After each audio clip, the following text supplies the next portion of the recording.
ভিডিওর শুরুতেই শত সহস্র কোটি প্রণাম জানাই সেই সনাতনীদের যারা AK-47 সামনে দাঁড়িয়েও নিজেদেরকে সনাতনী বলতে দুবার ভাবেনি।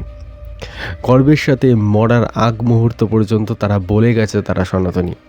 তারা হয়তো জানতো যে তারা সনাতনী বললে তারা মরে যাবে, কিন্তু তবুও অন্য কোনো ধর্মের নাম নিয়ে নিজে বাঁচতে চায়নি। নিজের জীবনটা শেষ করার আগেও তারা বলে গেল যে তারা সনাতনী। আর ঠিক এই কারণেই প্রাচীনকাল থেকে বর্তমানকাল পর্যন্ত শত সহস্রবার বিভিন্নভাবে সব রকমভাবে প্রচেষ্টা করা হয়েছে সনাতনকে নষ্ট করার, সনাতনকে ধ্বংস করার, কিন্তু কোনো প্রচেষ্টাই শেষ মুহূর্ত পর্যন্ত সফল হয়নি। আর আজও প্রাচীনকাল থেকে এই অবধি এবং যতদিন এই সৃষ্টি থাকবে, সনাতন এভাবেই মাথা উঁচু করে দাঁড়িয়ে থাকবে। এবার আসি মূল ভিডিওতে। দেখো, পেহেলগাঁওয়ের এই বর্বরচিত আক্রমণ নিয়ে বলার জন্য ভেতরে অনেক কথা জমে রয়েছে। এতটা আবেগ, এতটা আক্রোশ, এতটা ক্রোধ, এতটা ঘৃণা জমে আছে ভেতরে জমে থাকা অনুভূতিগুলো প্রকাশ করার জন্য একটা ছোট্ট ভিডিও যথেষ্ট নয়। আর এই অনুভূতি শুধুমাত্র যে আমার মনের মধ্যে রয়েছে এমনটাও নয়। এই মুহূর্তে দাঁড়িয়ে 140 কোটি ভারতবাসীর প্রতিজনের মনে এই একই অনুভূতি কাজ করছে। আর এই সমস্ত অনুভূতিকে সম্মান জানিয়ে আজকে ভিডিওটি শুরু করব।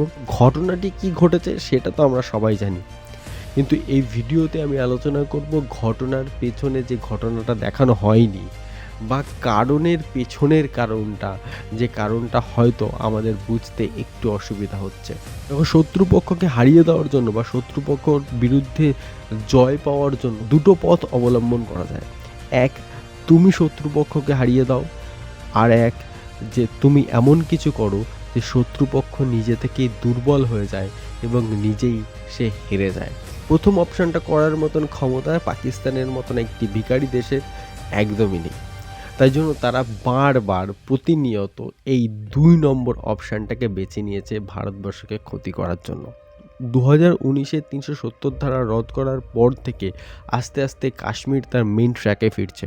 কাশ্মীর এমন একটা জায়গায় দাঁড়িয়ে আছে যে জায়গায় দাঁড়িয়ে গত বছর মানে 2024-এ তাদের মোট যে পর্যটক কাশ্মীরে গেছিল তার পরিমাণটা ছিল প্রায় 34 থেকে 35 লক্ষ।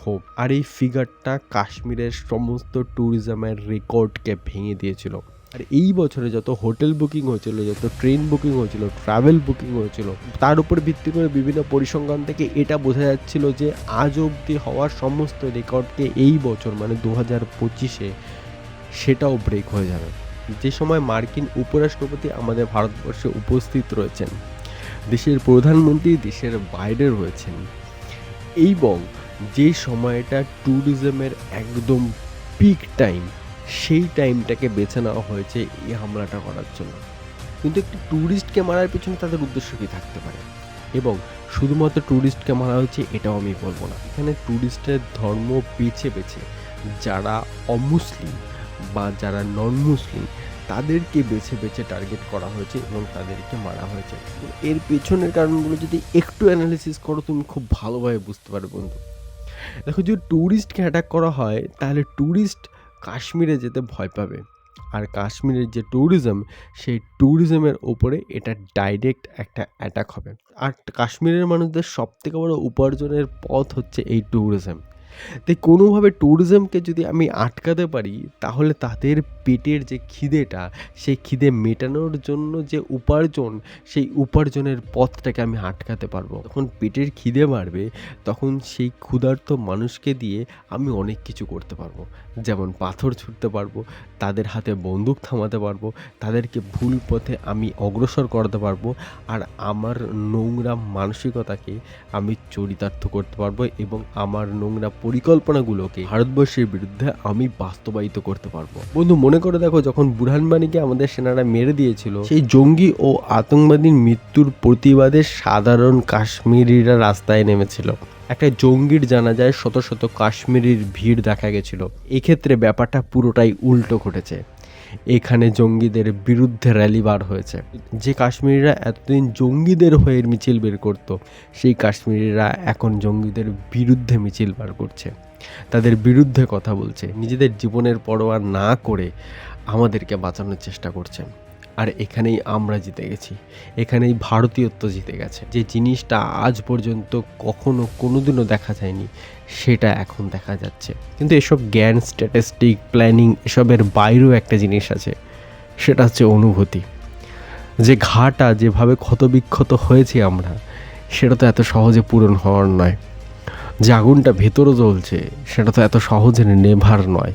আর এটা ততদিন না নিভবে যতদিন এর যোগ্য জবাবটা আমরা না দিতে পারছি। আর সেটারই অপেক্ষা করছে 140 কোটি ভারতবাসী।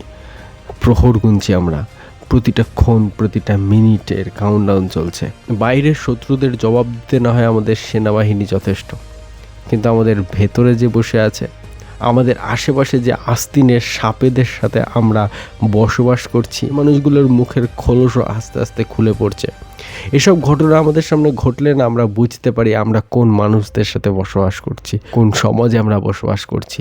আমাদের পাশের মানুষটার ভেতরে আমাদের দেশের জন্য কতটা বিষ তারা আগলে রেখেছে, এগুলো আমরা খুব ভালোভাবে লক্ষ্য করতে পারি। লড়াইটা শুধু বাইরের শত্রুদের সাথে না বন্ধু, লড়াইটা এদের সাথেও করতে হবে। আমরা যাদেরকে হিরো বানাই, আমরা যাদের সিনেমার টিকিট কেটে হলে দেখতে চাই, যারা আমাদের জন্য আজকে স্টার, কেউ সুপারস্টার হয়েছে, যাদের জীবন লাক্সারিয়াসে পরিপূর্ণ, যাদেরকে আমরা পর্দার হিরো বানিয়েছি, তারা আমাদের অ্যাকচুয়াল হিরোদের সাথে এখন আছে কিনা। আমি ঘেঁটে দেখলাম যত বড় বড় স্টার রয়েছে, যত বড় বড় খান রয়েছে, তাদের মধ্যে কোনো একজনও এর বিরুদ্ধে তীব্র প্রতিবাদ করলো না। যারা আমাদের টাকায়, আমাদের দেওয়া ফেম নিয়ে অনেক বড় হয়েছে, কিং খান হয়েছে, কেউ ভাইজান হয়েছে, তাদের ভূমিকা এখানে কোথায় আছে? যখন দেশের সত্যি দরকার পড়ে তখন এই হিরোগুলো যায় কোথায়? তাদের এত জনপ্রিয়তা তাদের কাজে কেন লাগায় না? তারা কখনো কোনো প্রতিবাদ কেন করে না? এটাও ভাববার সময় হয়েছে।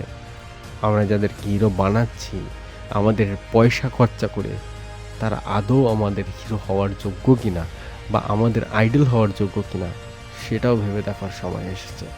বন্ধু, দেশের থেকে বড় কেউ হয় না। সামান্য কিছু পাবলিসিটির জন্য, কিছু ফ্যান বেসের জন্য, যারা কাঁটাতারের ওপারে রয়েছে, সেই ফ্যানেদের তারা রাগাতে চায় না, সেই ফ্যানেদের তারা অখুশি করতে চায় না, তাদের বাণিজ্যে তারা ভাটা আনতে চায় না। তাই জন্য দেশের এত বড় ক্রাইসিসের সময় তারা কখনো কোনো প্রতিবাদ করে না। এত বড় হামলা হয়ে যাওয়ার পরেও তারা মুখ খোলে না, তারা সেভাবে মুখ খোলে না। এটাও আমাদের ভাবতে হবে, ভেবে নেওয়ার সময় এসেছে, অনেক কিছু বুঝে নেওয়ার সময় এসেছে। আমাদের বাইরে এবং আমাদের ভেতরে আমাদের বিরুদ্ধে যে ষড়যন্ত্রগুলো হচ্ছে, যে কনস্পিরেসিগুলো হচ্ছে, সেগুলোকে বুঝে নেওয়ার সময় এসেছে, এক হওয়ার সময় এসেছে, সঙ্গবদ্ধ হওয়ার সময় এসেছে।